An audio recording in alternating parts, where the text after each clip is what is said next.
በቂ ነው። ይቅር ይልቁንስ ለምን በጠራኸኝ ነገር እኮ ከፍ አድርገሽ ሰላም እንደዚህ ሰላምታ እንደዚህ አይደለም እንዴ ነበር እንዴ ድሮ ሰላም ምትኛ ነበር አልነበረም አይደል?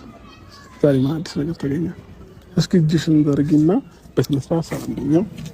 ለምን በጠራኸኝ ለማስነግረኝ እኮ ነግሬሻለሁ። በስነ ስርዓት ሰላም በይኝ። እንዴት እንዴ ነው ሰላምታሽ?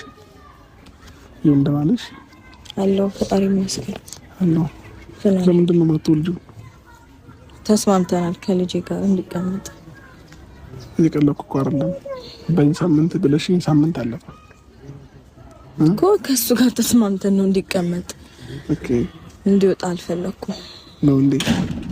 ይሻላል። እሺ ካልሽ ችግር የለውም። ግን እኔ ቀኑ እየናፈቀኝ ነው ያለው። ወይ ዲቴል ቀኑን ንገሪኝና ወይንም እኔ ላስጨንቅልሽ።